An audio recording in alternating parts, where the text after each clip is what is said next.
Hi friends, ഒരിക്കൽ കൂടി ശോഭാസ് കിച്ചണിലേക്ക് നിങ്ങൾക്ക് എല്ലാവർക്കും സ്വാഗതം. ഇന്ന് ഞാൻ നിങ്ങളുമായിട്ട് ഷെയർ ചെയ്യാൻ ആഗ്രഹിക്കുന്ന റെസിപ്പി എന്ന് പറയുന്നത് നല്ലൊരു സ്പെഷ്യൽ ഗോതമ്പ് ദോശയാണ്. നമ്മൾ സാധാരണയായിട്ട് ഉണ്ടാക്കുന്ന ഗോതമ്പ് ദോശയിൽ നിന്നും വ്യത്യസ്തമായിട്ട് ഇതിനകത്തേക്ക് ഞാൻ 2-3 ഇൻഗ്രീഡിയൻസ് കൂടെ ആഡ് ചെയ്യുന്നുണ്ട്.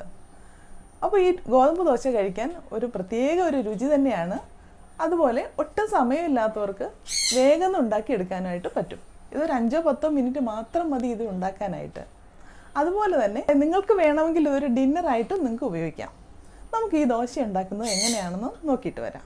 ഒരു കാര്യം കൂടി നിങ്ങളെ ഞാൻ ഓർമ്മിപ്പിക്കുകയാണ്, നിങ്ങളിൽ ആരെങ്കിലും പുതുതായിട്ട് ഈ വീഡിയോ കാണുന്നുണ്ടെങ്കിൽ ഒന്ന് സബ്സ്ക്രൈബ് ചെയ്ത് സപ്പോർട്ട് ചെയ്യണം. അതിൻ്റെ സൈഡിലുള്ള ബെല്ലൈക്കൺ ഒന്ന് എനേബിൾ ചെയ്താൽ മാത്രമേ ഞാൻ പുതുതായിട്ട് വീഡിയോകൾ അപ്ലോഡ് ചെയ്യുമ്പോൾ നിങ്ങൾക്ക് നോട്ടിഫിക്കേഷൻ കിട്ടത്തുള്ളൂ. അതുപോലെ വീഡിയോ കണ്ടിട്ട് ലൈക്ക് ചെയ്യാനും നിങ്ങൾ മറക്കരുത്. ഇതിനു വേണ്ടി ഞാൻ എടുത്തിരിക്കുന്നത് ഇത്രയും സാധനങ്ങളാണ്. നമുക്കൊരു മിക്സിയുടെ ജാറെടുത്ത് അതിലേക്ക് ഈ 1 കപ്പ് ഗോതമ്പ് പൊടി അങ്ങ് ഇട്ട് കൊടുക്കാം. ഇതിലേക്ക് അങ്ങ് ഇടുക.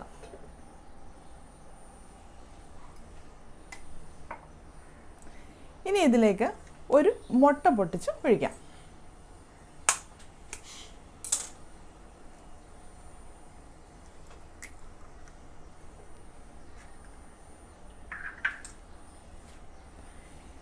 ഇനി ഒരു ടൊമാറ്റോ ഇതിലേക്ക് അരിഞ്ഞിടണം. ഇത് 4ആയിട്ട് മുറിച്ചങ്ങ് ഇട്ടാൽ മതി.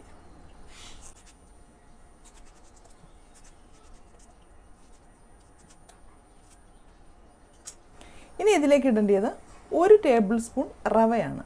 അതും ഇതിലേക്ക് അങ്ങ് ഇടുക. ഇനി ഇതിലേക്ക് 1 ടീസ്പൂൺ കാശ്മീരി മുളക് പൊടി, ഒരു ചെറിയൊരു നിറമൊക്കെ കിട്ടാനായിട്ടാണ് ഞാനിതിടുന്നത്. ഇനി വേണ്ടത് 1 ടീസ്പൂൺ പഞ്ചസാര.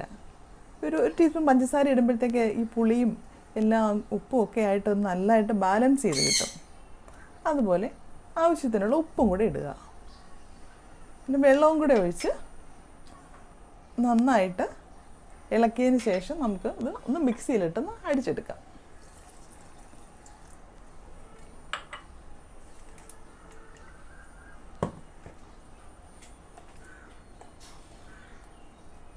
വെള്ളം കുറേശ്ശെയായിട്ട് ഒഴിച്ചു കൊടുത്താൽ മതി.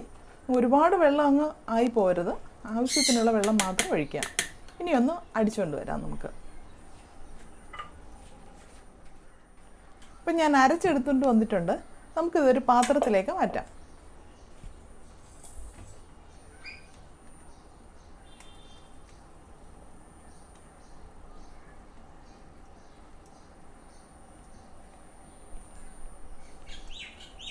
ഇനി ഇതൊരു 10 മിനിറ്റ് വേണമെങ്കിൽ നമുക്കിതൊന്ന് റെസ്റ്റ് ചെയ്യാനായിട്ട് വയ്ക്കാം. ഇത് ഇപ്പം തന്നെ വേണമെങ്കിൽ ഉണ്ടാക്കിയെടുക്കാം, അതിന് കുഴപ്പമില്ല. 10 മിനിറ്റ് റെസ്റ്റ് ചെയ്യാൻ വെച്ച് കഴിഞ്ഞാൽ കുറച്ചുകൂടെ നന്നായിരിക്കും.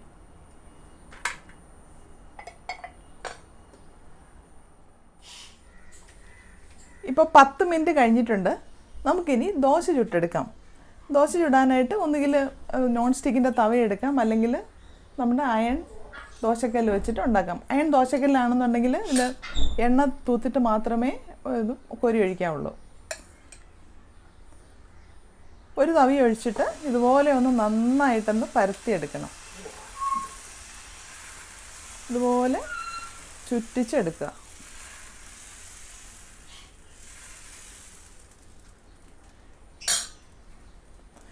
ഇതിൽ ഓയിൽ വേണമെന്നുണ്ടെങ്കിൽ നിങ്ങൾക്ക് വേണമെങ്കിൽ അല്പം ഓയിൽ ഇതുപോലെ ഇങ്ങനെ ഒഴിച്ചു കൊടുക്കാം. വേണ്ടാന്നുള്ളവർ ഒഴിക്കണ്ട.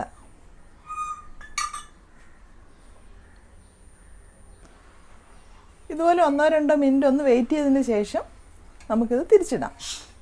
ഇത് ഒരുപാട് അങ്ങ് തീ ഇടരുത്, മീഡിയം ഫ്ലെയിമിലായിരിക്കണം തീ കിടക്കേണ്ടത്. ഇപ്പം ദോശ ആയിട്ടുണ്ട്, നമുക്കിത് എടുക്കാം.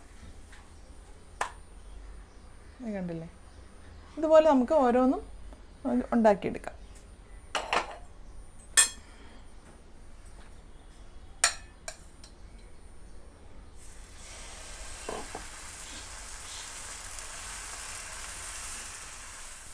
അങ്ങനെ നമ്മുടെ സ്പെഷ്യൽ ഗോതമ്പ് ദോശ എല്ലാം ഞാനിവിടെ ഉണ്ടാക്കിയെടുത്തിട്ടുണ്ട്. നോക്കിക്കേ എന്ത് സോഫ്റ്റാണെന്ന് ഈ ദോശ.